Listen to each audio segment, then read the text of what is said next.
बच्चों हम लोग आज के लेक्चर में यूनिट 2 शुरू कर रहे हैं कॉम का यूनिट 2 बेसिकली 3 हिस्से में डिवाइडेड। ओके, करिकुलम वाइज 3 है आपका जो आपको एग्जाम में आएगा, एंड आपके लैब में एक प्रैक्टिकल होगा जिसके बारे में आपसे अभी जस्ट डिस्कशन हो गया। ओके, आपको टोटल 3 टॉपिक सीखना है इसके अंदर। पहला जो टॉपिक है वो है kinematic analysis. Okay, it is basically analytical method to find the velocity and acceleration of crank connecting rod के पॉइंट्स। ओके, यहाँ पे हम लोग क्रैंक और कनेक्टिंग रॉड में वेलोसिटी एक्सेलरेशन निकालते हैं। ये एक एनालिटिकल मेथड है, मतलब फॉर्मूला बेस्ड मेथड। इसमें दूसरा एक मेथड आता है जिसको कहते हैं ग्राफिकल मेथड, वो आपको नहीं है सिलेबस में, वो टर्म 1 में हुआ करता था, उसको क्लींस कंस्ट्रक्शन बोलते हैं। ओके, आई डोंट सी आपके सिलेबस में क्यों निकाला उसको, बट यस इस यूनिट में वो कंटेंट नहीं है। उसके अलावा नेक्स्ट जो टॉपिक आप लोग सीखेंगे वो आ जाएगा 4 बार एंड स्लाइडर का एनालिसिस बाय कॉम्प्लेक्स अलजेब्रा।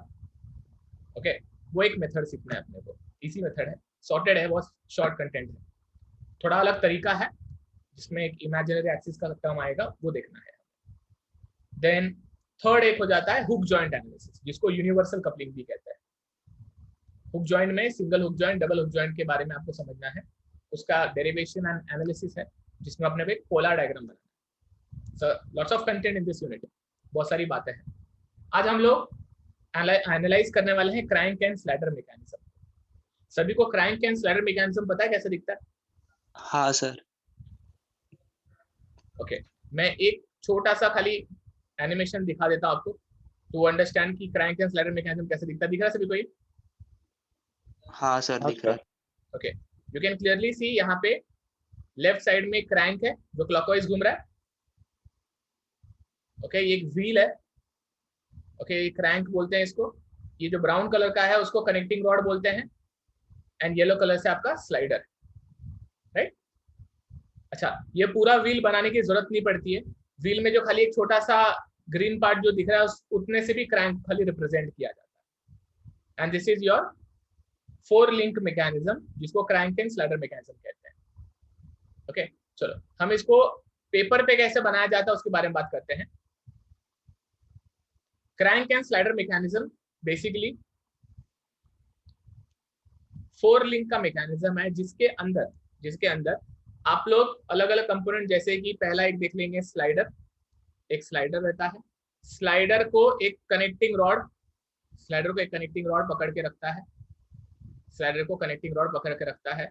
इसका एक होता है एक्सिस ऑफ रेसिप्रोकेशन, उस एक्सिस को बना दूंगा, इस एक्सिस के ऊपर ये रेसिप्रोकेट करेगा। Okay, this is the axis of reciprocation. इस एक्सिस के ऊपर ये स्लाइडर रेसिप्रोकेट करता है। कनेक्टिंग रॉड को क्रैंक से ज्वाइन कर देता हूं। यहाँ पे एक आ जाएगा क्रैंक को सिंपली ऐसे दिखा दिया जाता है, ये क्रैंक हो जाता है।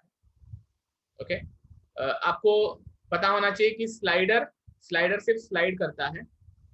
इसको गाइड करने के लिए यहाँ पे मैं सिलेंडर को इस तरह से दिखा दूंगा, इस तरह से सिलेंडर को दिखाया जाता है। ये हो जाता है इसके सिलेंडर को दिखाने का तरीका। ये हो गया सिलेंडर। ओके, इस तरह से इसको दिखाते हैं कि ये बाउंड्री जो है फिक्स्ड है, ये बाउंड्रीज मूविंग नहीं होती हैं, और स्लाइडर इनके अंदर स्लाइड करता है। क्रैंक का one of the end pivoted होता है, यहाँ पे ये एक शाफ्ट को कनेक्टेड होता है। ये जो शाफ्ट रहता है ये क्रैंक को एक एंगुलर वेलोसिटी देता है। ओके, आपको ये बेसिक कंपोनेंट सारे पता होने चाहिए। इसका जो लेंथ है इसको आर बोलते हैं, कनेक्टिंग रॉड के लेंथ को एल बोलते हैं। Okay, length of connecting rod L, length of crank R, इसको क्रैंक रेडियस भी कहा जाता है। ओके, एक सर्कल बना देता हूं जिससे आपको अंदाजा आ जाएगा कि ये सर्कल,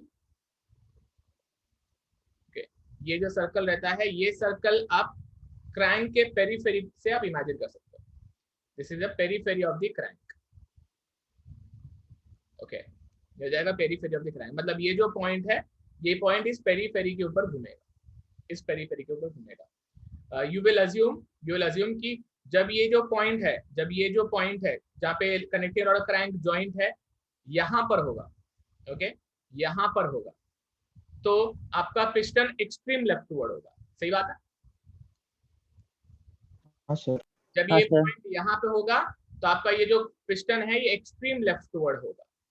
ये जो एक्सट्रीम पोजीशन होता है इसको वन ऑफ द एंड कहते हैं।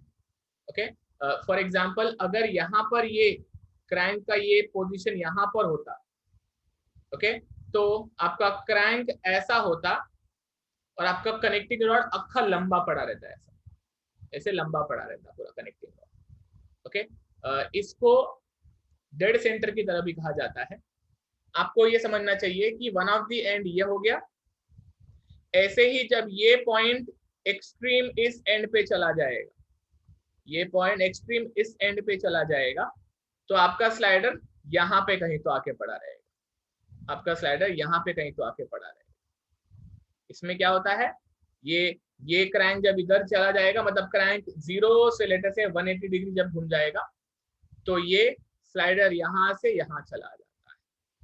ये टोटल जो डिस्टेंस, ये जो टोटल एंड टू एंड जो डिस्टेंस होता है, इसको स्ट्रोक कहते हैं, इसको कहते हैं stroke. Total end to end distance को कहा जाता है stroke. This is the stroke of the slider.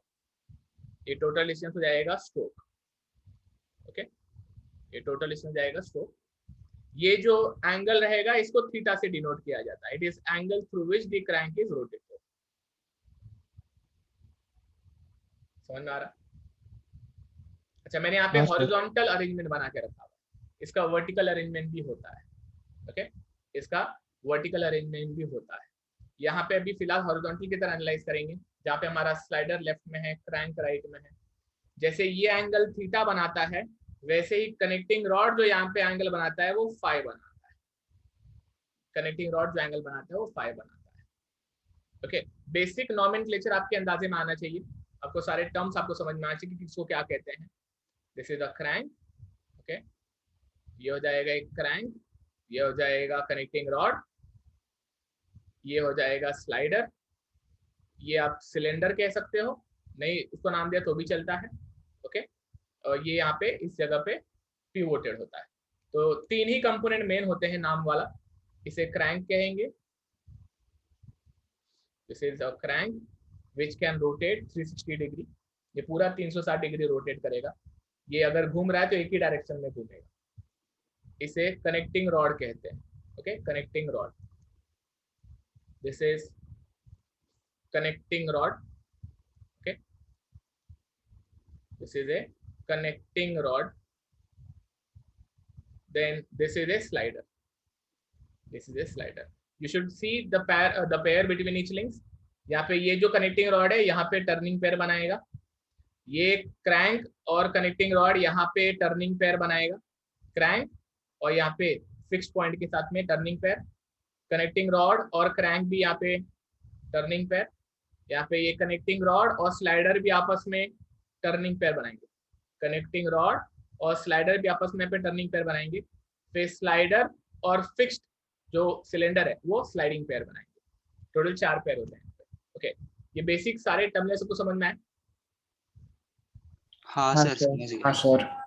अच्छा, ये जो L और R है इसका रिलेशन L/R लिखा जाता है, इसे कहा जाता है ऑब्लिक्विटी रेशियो, इसे कहते हैं ऑब्लिक्विटी रेशियो। L और R का रेशियो जो आता है इसको ऑब्लिक्विटी रेशियो कहते हैं। ओके, अच्छा, यहाँ पे ये एक डेड सेंटर होता है, ये एक डेड सेंटर होता है। इसको इसलिए ऐसा कहा जाता है क्योंकि यू शुड इमेजिन कि स्लाइडर यहाँ से शुरू करके यहाँ जाएगा और फिर यहाँ से होके यहाँ जाएगा। अभी इस टाइम पे ये इस तरफ जा रहा है, इस टाइम पे राइटवर्ड जा रहा है और फिर ये लेफ्टवर्ड जाएगा। तो शुरुआत में इसका स्लाइडर का वेलोसिटी 0 रहेगा, फिर वेलोसिटी बढ़ेगा बढ़ेगा बढ़ेगा बढ़ेगा बढ़ेगा, फिर घटेगा घटेगा घटेगा 0 हो जाएगा, फिर वापस वेलोसिटी बढ़ेगा बढ़ेगा मैक्स होएगा, फिर वापस से घटेगा। मतलब यू विल सी कि वेलोसिटी इस जगह पे स्लाइडर का 0 है और इस जगह पे 0 है। मतलब clear cut you can feel कि वेलोसिटी 0 होते हैं इन पॉइंट्स पे, क्योंकि ये वेलोसिटी जहाँ पे 0 होते हैं इसलिए इनको डेड सेंटर कहा जाता है। बराबर। अच्छा, जब ये वर्टिकल होता है सिलेंडर, जब भी सिलेंडर वर्टिकल होता है, मतलब क्रैंक ऐसा हो या फिर ये कनेक्टिंग रॉड हो, ओके, यहाँ पे क्रैंक हो, फिर ये कनेक्टिंग रॉड हो, और फिर ये ऐसा पिस्टन हो, तो ऊपर और नीचे के पॉइंट को, इसको टीडीसी, टॉप डेड सेंटर, इसको बीडीसी कहते हैं, bottom dead centre, TDC and BDC कहते हैं। अच्छा, लेकिन जब हॉरिजॉन्टल होता है तो इस पॉइंट को आईडीसी कहते हैं एंड इसको ओडीसी कहते हैं, inner dead centre and outer dead centre. Inner dead centre, outer dead centre. Inner dead centre पे क्रैंक का वैल्यू 0 रहेगा, फिर आउटर डेड सेंटर पे crank will rotate bye 180 degree. It will always be rotating in clockwise for our consideration. It will, when it will go from IDC to ODC, it will show a stroke from this end to this end in rightward direction. When the rotation will be from ODC to IDC, the sliding will be from this end to this end. सब कुछ sense बनाता है अभी? हाँ sir. Sir TD और TDC का T मतलब top dead centre, bottom dead centre. Okay. D for dead, C for center, T for top, B for bottom, I for inner, O for outer. Okay, मैं सब कुछ लिख देता हूँ। Sir centre किसके रिस्पेक्ट में है? क्या डियर? वो सेंटर आपने जो बोला वो किसके रिस्पेक्ट में सेंटर है? It is centre of rotation of these two links. बराबर? आईसीआर होता है ना dear, one of the moving ICR है नहीं? इसको permanent fixed ICR, permanent ICR बोलते हैं, पता ना? 3 तरह के आईसीआर होते हैं, हाँ एक सर। फिक्स्ड होता है, एक परमानेंट होता है, एक मूविंग होता है। तो ये one of the permanent ICR है। बराबर? हाँ सर। तो this is basically centre of these two links, इसलिए इसको डेड सेंटर कहते हैं। अच्छा, डेड इसलिए कहते हैं क्योंकि वहां पे स्लाइडर डेड होता है, स्लाइडर 0 वेलोसिटी होता है। ओके,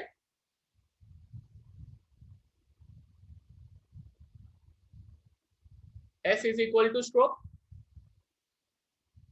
S को स्ट्रोक बोलते हैं, इतना स्ट्रोक लेंथ होता है इसका। ओके, R बोले तो crank radius, R is crank radius. Okay, L बोला तो connecting rod length,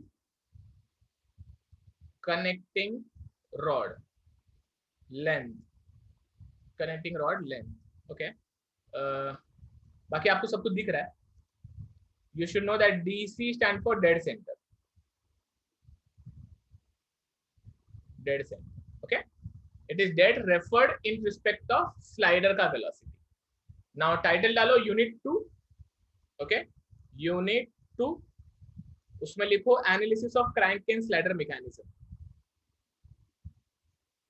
Analysis of crank and slider mechanism. Title डालो और ये डायग्राम बना के सब कुछ लिख डालो, शुरू करो। ओके, ये डायग्राम सबको समझा? हाँ सर, समझ गया। अभी देखो हम क्या करेंगे, हम अभी समझते हैं कि मान लो ये जो क्रैंक है, ये क्रैंक ये 0 पोजीशन से शुरू हुआ और थीटा से घूम गया। जब ये थीटा से घूमा तब ये स्लाइडर ना इतना डिस्प्लेस हो गया, तब ये स्लाइडर इतना x डिस्टेंस से डिस्प्लेस हो गया। मतलब अभी हम बोलेंगे when crank is rotated, when crank is rotated through theta angle, slider is displaced. Slider is displaced by x distance. I want to find the distance x का equation, right? मतलब कभी भी इक्वेशन अगर बना लो ना तो उससे आपका बहुत सारा काम आसान हो जाता है, तो आप हर अलग अलग पोजीशन पे इजीली चीजें निकाल सकते हैं। तो अभी हम क्या करेंगे, हम ये x का इक्वेशन बनाना चाहेंगे, ये x का इक्वेशन बनाना चाहेंगे। अब आपका मेरे को फोकस चाहिए आधे घंटे तक पूरा, थोड़ा सा मैथ्स का काम होने वाला है, ज्योमेट्रिकल पार्ट होने वाला है। ध्यान से देखो, यहाँ पे मैंने एक वर्टिकल लाइन मारी। ओके, यहाँ पे मैंने एक वर्टिकल लाइन मारी मैं इस पॉइंट को बोल दूंगा O, इसको बोल दूंगा P, इसको बोल दूंगा Q, इसको बोल दूंगा R। ओके, इसको बोल दूंगा R। ठीक है, वी हैव डिफरेंट, इसको बोल दूंगा R डैश, इसको बोल दूंगा R डैश। अलग अलग नाम दे दिया मैंने। ओके, थोड़ा मैथ्स खेलने वाले थे। If you look at the distance x, if you look at the distance x, can I say distance x is equal to O R dash minus O R? हाँ sir. Okay, from diagram I can clearly say that x is equal to O R dash minus O R. O R dash is this much, कितना है वो? O R dash यहां से यहां तक है, O R dash यहां से यहां तक है, एंड R से लेके O इतना है। जब इन दोनों में मैं डिस्टेंस निकाल लूंगा तो मुझे x मिलाएगा। ओके, चलो ये अपने को समझ में आ गया। अभी हमें मालूम है। ओके, इसको मैं पहला इक्वेशन बोल देता हूं। Also I can say, if you see carefully बच्चों, if you see carefully, I can say that O R dash is equal to L plus R.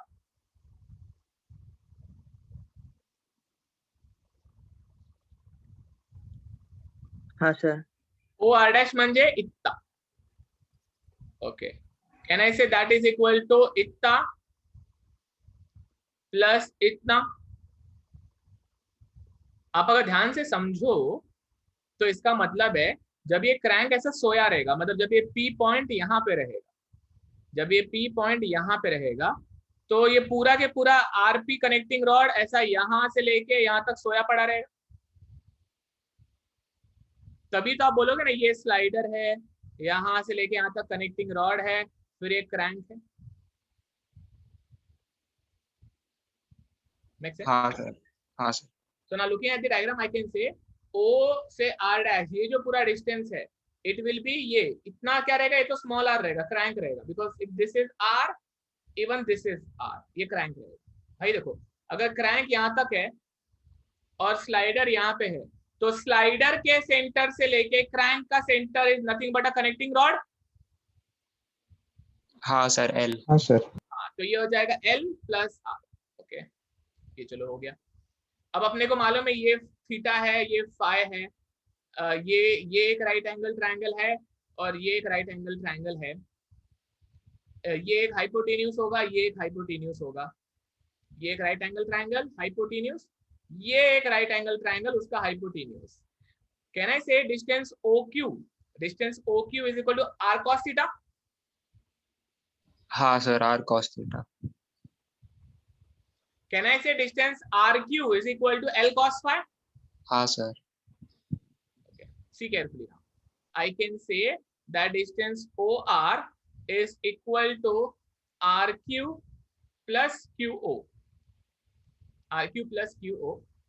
RQ plus QO.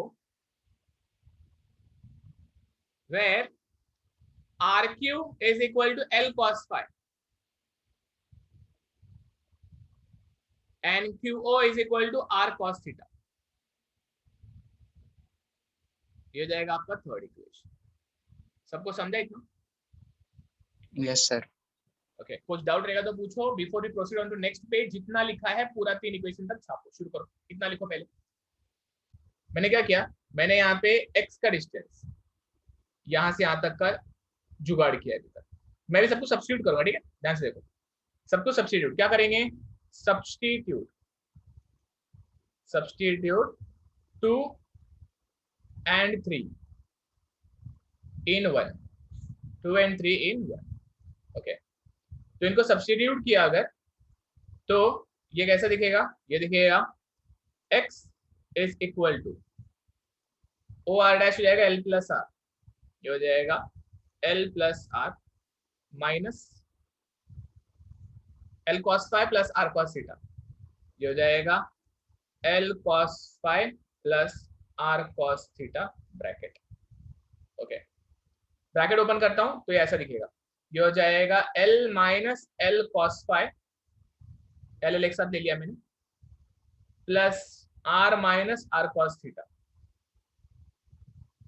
तो ये हो जाएगा L bracket 1 minus cos phi, है ना, 1 minus cos phi plus R bracket 1 minus cos theta.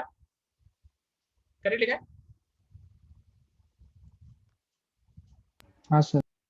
हाँ sir. If you see carefully then, अगर मैं n को वहां पे लेके आना चाहूँ तो मैं r कॉमन ले सकता हूँ बाहर।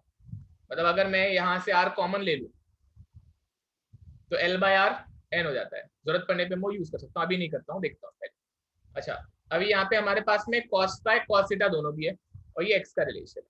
अब इसमें दिक्कत क्या है? why to proceed further? to proceed further the problem is, देखो यार, क्रैंक थीटा से घुमा है वो स्टैंडर्ड है, लेकिन phi is not standard.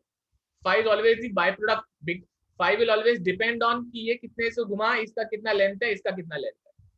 Make sense? हाँ सर। मतलब you are going to control theta, theta तुम कंट्रोल करोगे, ये घुमा रहे हो तुम, फाई तुम नहीं कंट्रोल करते। Phi is always the result of theta. If you rotate this crank by some theta, you will have some phi. If the theta is changing, phi will also automatically change. So phi depends on theta. So I don't want anything which is dependent on someone else. तो मैं वो equation से phi गायब करना चाहूंगा, मुझे यहाँ पे phi पसंद नहीं आता, तो ऐसे phi गायब करना चाहूंगा, तो मैं इसको बोल दूंगा इक्वेशन 4। ये हो गया इक्वेशन 4, phi गायब करने का। ओके, phi गायब करने का। तो phi अगर गायब करना है तो मुझे रिलेशन निकालना पड़ेगा फाई और थीटा का। ये ट्रायंगल देखो, एक ये ट्रायंगल है और एक ये ट्रायंगल, ये दोनों ट्रायंगल अगर तुम ध्यान से देखो तो ये दोनों ट्रायंगल का ये साइड कॉमन है। साइन थीटा से आ जाएगा। बराबर। और ये अपोजिट साइड है, तो साइन थीटा और साइन फाई मैं लूं अगर, तो ये कॉमन साइड निकलेगा। तो I can say from triangle, from respective triangle I can say sine phi, sine phi रहेगा opposite side P Q upon L, बराबर। हाँ sir. Look at the diagram. It will be opposite side upon hypotenuse. Similarly, sin theta will be pq upon r. तो यहाँ पे sin theta will be pq upon r. pq upon r. मैं दोनों का pq अगर equate करूँ तो pq will be l sin phi r sin theta. So I can say from these two equations, l sin phi is equal to r sin theta.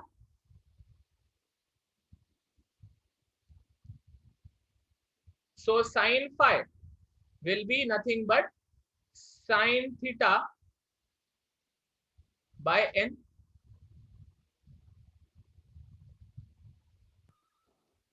हाँ sir. जिसका दिमाग नहीं चल रहा उसके लिए लिख देता हूँ वापिस, r upon l sin theta.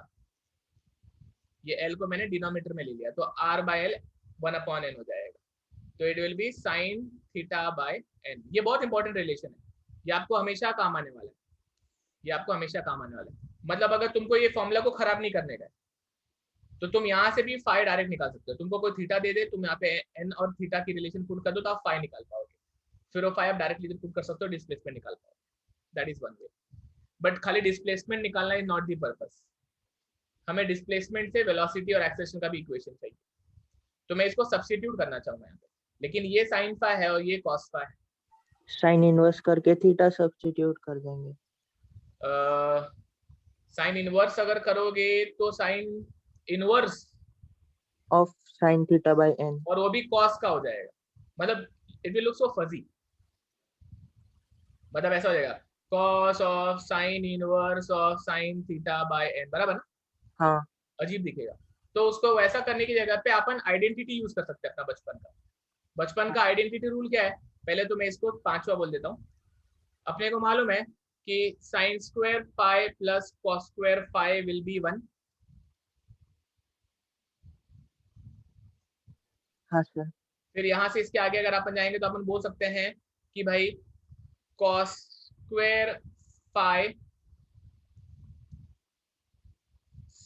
cos square five लिखूं, cos स्क्वायर फाइव को सब्स्टिट्यूट करने का ना अपने को, तो cos स्क्वायर फाइव, तो cos square five can be written 1 minus sin square five. So from here I can say cos phi is equal to 1 minus sin square phi raised to 1 by 2. हाँ sir. Okay. So cos phi को इससे अपन replace कर सकते हैं यहाँ पे, cos phi को अपन replace कर सकते हैं यहाँ पे ऐसे, और फिर उसके बाद में phi sin phi को अपन sin थीटा लिख सकते हैं ना, sin phi को अपन sin थीटा लिख सकते हैं. अच्छा, आप इसको भी लेके यहाँ पे पुट कर सकते हो, आगे बढ़ सकते हो, लेकिन मुझे आगे चल के इसको डिफरेंशिएट करने का है. जब मैं इसको डिफरेंशिएट करना चाहूंगा तो पावर रेज टू 1/2 का differentiation become difficult. So instead of doing that मैं यहाँ पे लगा दूंगा binomial expansion. It is like a minus B raise to n का एक्सपांशन हो जाएगा. मैं यहाँ पे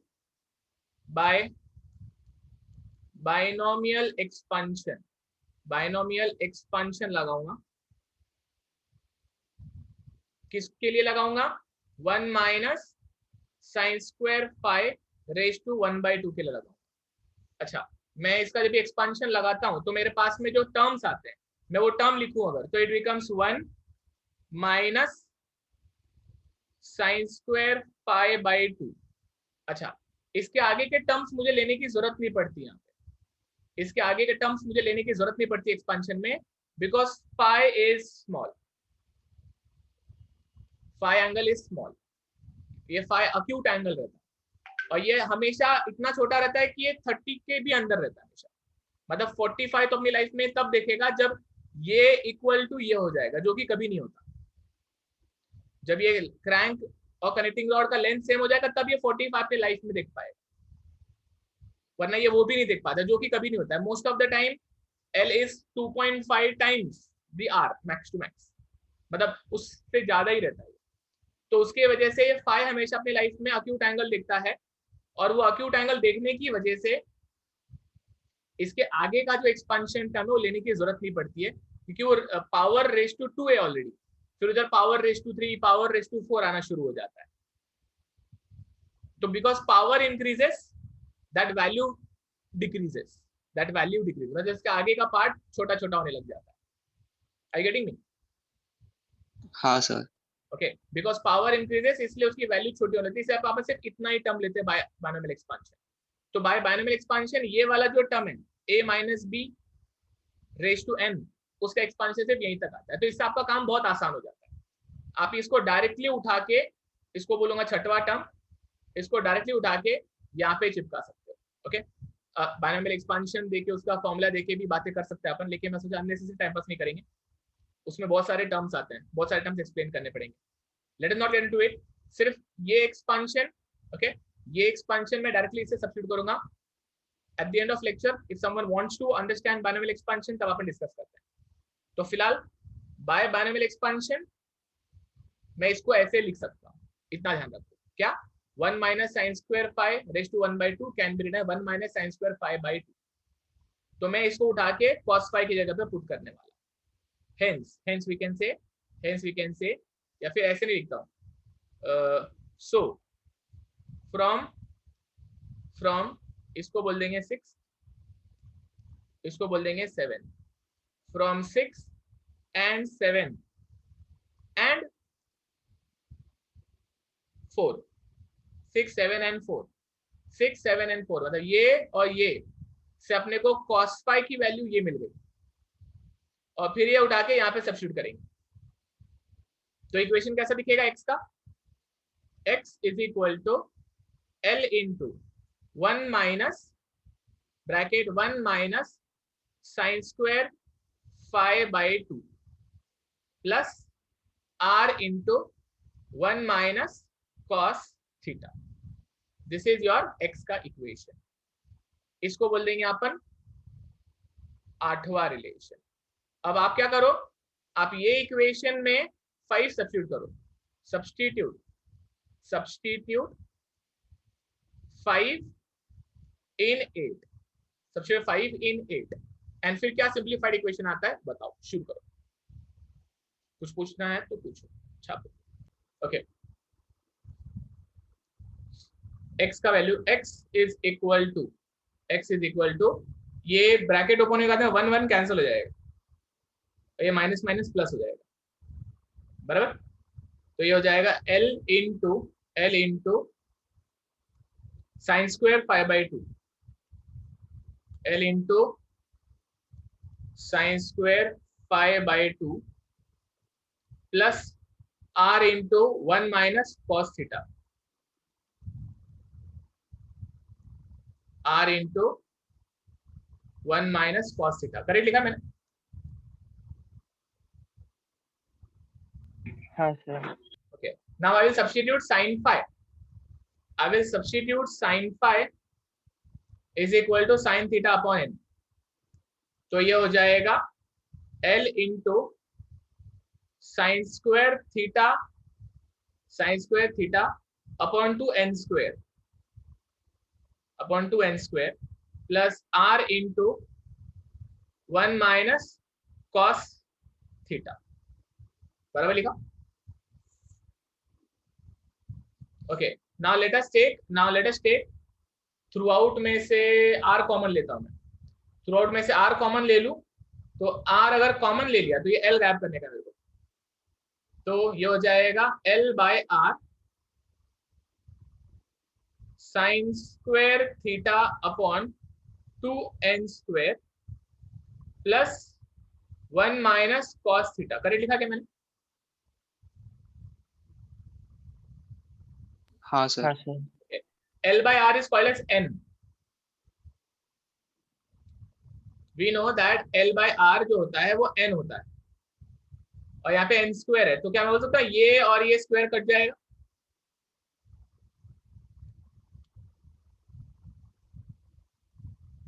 because L/r is equal to n. Okay, let us substitute now. तो r की x का इक्वेशन फाइनली क्या आ गया? It is r into, okay, r into पहले मैं ये cos थीटा वाला टर्म लिखता हूँ, r into bracket 1 minus cos theta plus sin square theta by 2n, and this is my final equation of displacement. समझ में आया? सर बोलो। तो स्टार्टिंग में साइन स्क्वायर माइनस होगा ना? नहीं, वो कट हो जाएगा, माइनस माइनस ये प्लस। माइनस साइन इसको भी मिलेगा और माइनस साइन प्लस हो जाएगा। हाँ सर समझ। मिडिल पे 1 माइनस 1 कैंसिल हो जाएंगे और इसका माइनस माइनस प्लस हो जाएगा। हाँ सर। एक्स का इक्वेशन सभी ने लिख लिया रहेगा तो अच्छी बात है, बॉक्स में डाल दो, एक्स का इक्वेशन बॉक्स में डाल दो। ओके, क्या था वो हमारा जो इक्वेशन था? It was 1 minus sine square 5 raise to 1/2, बराबर। तो उसमें 1 मतलब ये रहेगा x की जगह पे माइनस साइन स्क्वायर 5 रहेगा, x की जगह पे माइनस साइन स्क्वायर 5 रहेगा और n की जगह पे 1/2 रहेगा। तो हमारे यहाँ पे x क्या है? x equal to minus sine square 5 है और n की जगह पे 1/2 है, 1/2 है। तो इसका एक्सपांशन कैसा हो जाएगा? इसका expansion will be equal to 1 plus n की जगह पे क्या आ जाएगा? 1/2, x की जगह पे क्या आ जाएगा? x की जगह पे आ जाएगा माइनस साइन स्क्वायर 5। हमने यहीं तक लिख के छोड़ दिया है ना, इसके आगे लिखा ही नहीं, हमने सिर्फ ये टर्म लिखा, ये टर्म लिखे ही नहीं हमने। इसको आगे का लिखता हूँ, देखो कैसे लिखेगा, प्लस ये हो जाएगा 1/2 bracket 1/2 minus 1 upon 2 factorial into minus sine square 5 का square plus dot dot dot dot. मैं ये टर्म भी नहीं लिखूंगा, आप यही टर्म पे आ जाओ चुपचाप। देखोगे ये टर्म अगर देखोगे तो साइन स्क्वायर 5 का square sine raise to 4,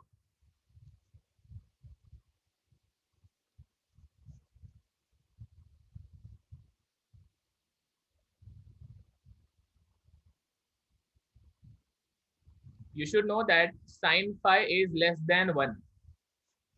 You should know that sin phi is very less than 1. Something which is already less than 1 उसका तुम स्क्वायर नहीं, क्यूब नहीं, फोर्थ पावर का प्रोडक्ट ले रहे हो, तो that will be approximately negligible. हाँ सर। इसलिए हम लोग सिर्फ यहीं तक लेते हैं। ओके, मतलब यही नेग्लिजिबल है तब तो इसकी बात ही छोड़ दो। इसलिए अपन एक्सपांशन में, पूरा एक्सपांशन नहीं, सिर्फ ये पहले दो टर्म के बारे में सोचते हैं। ये सिर्फ क्या करो, आप अपने लिए खाली भगवान के पट्टे में ये फॉर्मूला लिख के रखो, बस इतना सा फॉर्मूला लिख के रखो, बस काफी रहेगा। मतलब आपको अगर जरूरत पड़ी खुद से क्रॉस चेक करने के लिए तो जस्ट रेफर दिस फॉर्मूला।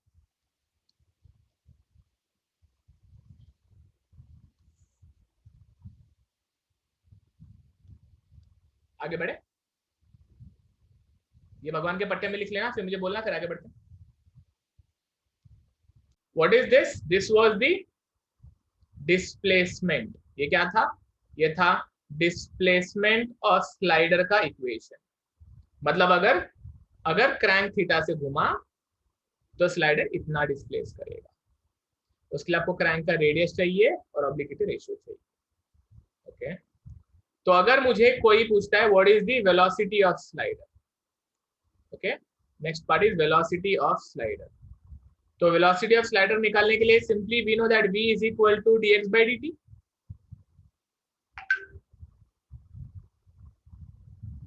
मतलब अगर मैं इसको डिफरेंशिएट कर दूं विद रिस्पेक्ट टू टाइम तो मेरे को वेलोसिटी मिल जाएगा। अच्छा, अभी हाँ सर। यहाँ पे टाइम नहीं दिया हुआ है ना, यहाँ पे सिर्फ थीटा है। तो you can do one thing, simplicity के लिए you can write theta as omega t, बराबर। Theta is angular velocity, angular displacement which is equal to angular velocity into time. याद है? हाँ सर। हाँ सर। आप ये भी थीटा की जगह पे पुट करके फिर डिफरेंशिएट कर सकते हो, या फिर सीरीज ऑफ डिफरेंशिएशन जो होता है where we should know that dx by dt can also be written as dx by d theta into d theta by dt। याद है क्या कुछ? हाँ सर। आप ऐसे भी कर सकते हो, दोनों में से कोई भी एक मेथड चलेगा। ये ज्यादा सिंपल सॉर्टेड होता है, जहां बच्चों को मैथ्स नहीं पसंद उनके लिए ज्यादा सिंपल होता है। इसको उठाऊंगा मैं, यहाँ पे चिपकाऊंगा, तो आपका x का इक्वेशन में you have to think theta है लेकिन वहां पे ओमेगा टी है। तो मैं वहां पे x अगर देखूं तो x की वैल्यू हो जाएगी r into 1 minus cos omega t plus sine square omega t upon 2n खटाक। ओके, ये हो गया x का इक्वेशन। अब मुझे क्या चाहिए? v चाहिए, तो v हो जाएगा dx by dt। तो मुझे इसको डिफरेंशिएट करना है with respect to time. r radius है, कांस्टेंट रहेगा, ओमेगा भी कांस्टेंट रहेगा, n भी कांस्टेंट रहेगा, ठीक है, ध्यान देना। तो अभी ये कैसा डिफरेंशिएशन होगा? r को वैसे का वैसे ले लूंगा, इस ब्रैकेट को पहले डिफरेंशिएट करूंगा तो 1 का डेरिवेटिव 0 आ जाएगा, कॉस का डेरिवेटिव माइनस साइन आ जाएगा, एंड साथ में t का जो कोएफिशिएंट है वो मल्टीप्लाई हो जाएगा, बराबर। हाँ सर। ओके, ये इस ब्रैकेट का डेरिवेटिव हो चुका है, 1 का 0, कॉस का माइनस साइन, और फिर कॉस का साइन करने के बाद में t का जो कोएफिशिएंट है वो मल्टीप्लाई हो जाएगा, प्लस ये क्या है? Sign square omega T. Sign square omega T का जो डेरिवेटिव हो जाएगा, पहले उसमें आप क्या करते हो? पहले स्क्वायर का डेरिवेटिव करते हो, है ना? पहले आप 2 sin omega T cos omega T. Perfect. तो स्क्वायर का डेरिवेटिव लिया तो 2 आगे जाता और पावर कम होता, तो that becomes sine omega T. अच्छा, साइन ओमेगा टी, पहले आपने पावर का डेरिवेटिव लिया और फिर अभी आप साइन ओमेगा टी का डेरिवेटिव लेते हो, तो वो हो जाएगा कॉस ओमेगा टी। और फिर जब आप कॉस ओमेगा टी का डेरिवेटिव लेते हो तो आप ओमेगा टी का डेरिवेटिव लेते हो, व्हिच विल बी ओमेगा। हाँ सर। सीरीज ऑफ डेरिवेटिव, पहले स्क्वायर का डेरिवेटिव, फिर साइन का डेरिवेटिव, फिर ओमेगा टी का डेरिवेटिव। स्क्वायर का लिया तो 2 आगे गया, साइन ओमेगा टी बच गया, साइन ओमेगा टी का डेरिवेटिव लिया तो कॉस ओमेगा टी आ गया, कॉस ओमेगा टी में ओमेगा टी का डेरिवेटिव लिया तो ओमेगा बाहर आ गया। ये हो गया पूरा derivative, whole upon 2n, whole upon 2n। सबको समझा ये? हाँ सर। अब इसको सिंप्लीफाई कर देता हूं, तो ये जाएगा v is equal to, r बाहर का बाहर है, माइनस माइनस प्लस हो जाएगा, तो ये हो जाएगा ओमेगा साइन थीटा लिख सकता हूं मैं, ओमेगा टी को भी थीटा लिख सकता हूं मैं, प्लस ये 2 कट जाएगा, ये 2 कट जाएगा, नहीं काटता हूं मैं, बिकॉज याद है 2 sin theta cos theta can be written as sine two theta. sin theta. तो अपन इसको लिख सकते हैं sin 2 theta upon 2n into omega. So which can be written as r omega into sin theta plus sin 2 theta upon 2n. यहाँ पे लिख देंगे because 2 sin theta cos theta can be written as 2 sin 2 theta. Maths याद आ गया बहुत सारा? हाँ sir. यहाँ पे आपको डेरिवेटिव लेना पड़ेगा, डेरिवेटिव के बाद में थोड़ा सा सिंप्लीफिकेशन करना पड़ेगा। लास्ट का v का फॉर्मूला बॉक्स में डालेंगे, शुरू करेंगे। जिसका वेलोसिटी छाप के हो जाएगा, they can also do themselves acceleration. Go ahead, शुरू करो। नेक्स्ट पेज पे वेलोसिटी को लिखता हूँ, ध्यान से देखो। So velocity is nothing but r omega, okay, it is r omega bracket क्या रहेगा, sin थीटा ना, sin theta plus sin 2 theta by 2n. Perfect, sin 2 theta by 2n।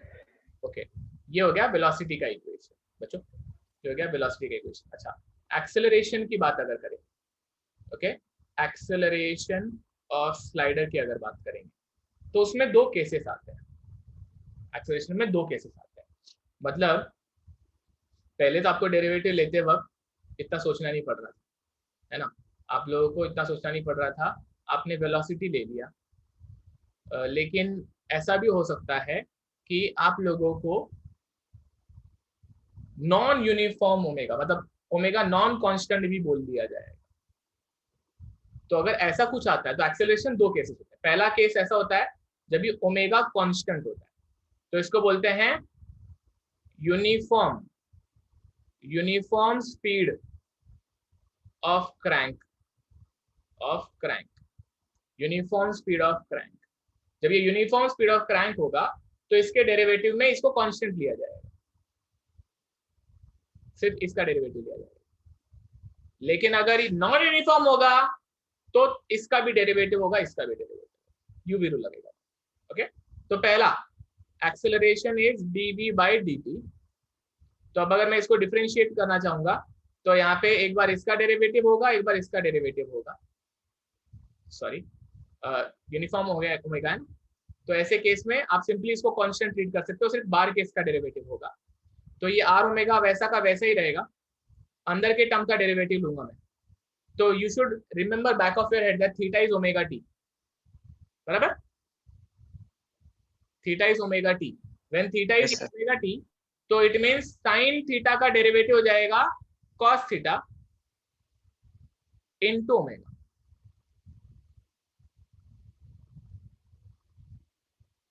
हाँ सर। sin थीटा का डेरिवेटिव हो जाएगा cos theta into omega, because we should know that theta is equal to omega t होता है। Okay, तो ये पहला part आपके दिमाग में होना चाहिए। प्लस इसका डेरिवेटिव जब लूंगा मैं तो ये हो जाएगा sin थीटा का डेरिवेटिव हो जाएगा cos 2 थीटा इनटू ओमेगा, बराबर, इनटू 2 ओमेगा लिखता हूं, बिकॉज थीटा हो जाएगा ओमेगा टी, बराबर ना। हाँ सर। sin 2 थीटा का डेरिवेटिव cos 2 थीटा, लेकिन थीटा होता है ओमेगा टी, इसलिए कोएफिशिएंट में 2 ओमेगा आ जाएगा मल्टीप्लिकेशन, और डिनोमिनेटर का पार्ट वो 2n वैसा का वैसे ही रहेगा। तो इसको सिंप्लीफाई करते वक्त ये कट जाएगा, ओमेगा बाहर निकल जाएगा, तो एक्सेलरेशन आ जाएगा r omega square bracket cos theta plus cos 2 theta upon n। जेपा, हाँ Yes. सर। अच्छा, एक और केस लिख देता हूं, जब ये ओमेगा इज नॉट कांस्टेंट, जब ये omega is not constant, when omega is not constant मतलब non uniform speed of crank, non uniform speed of crank. ऐसे केस में इसका डेरिवेटिव लेते वक्त यूवी रूल लगेगा, इसको यू बोला जाएगा, इसको वी बोला जाएगा, यूवी रूल लगेगा, बराबर, यूवी हाँ रूल। सर। तो ये हो जाएगा a is equal to dv by dt में डेरिवेटिव लेते वक्त यूवी रूल जब आप लगाओगे तो r तो कांस्टेंट है, मैं इसको u बोल देता हूं और इसको v बोल देता हूं, ठीक है। तो ये ऐसा हो जाएगा, पहले जो डेरिवेटिव लूंगा उसमें r omega square cos theta plus cos 2 theta upon n तो आएगा, समझ में?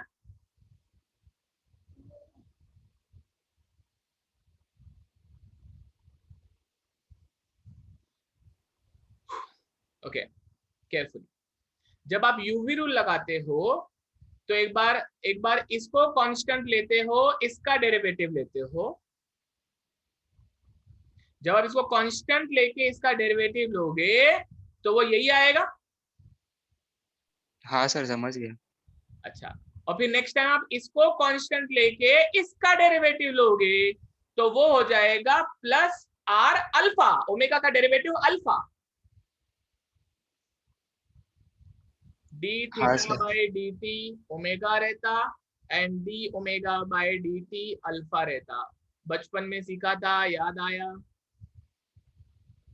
Angular acceleration, alpha is angular acceleration, into bracket में आ जाएगा sine theta plus sine 2 theta upon छेपा। हाँ सर समझ गया। छाप लो, कुछ ना समझा तो पूछ सकते हो, कोई दिक्कत नहीं, कुछ छाप लो। यहाँ पे 2n आएगा।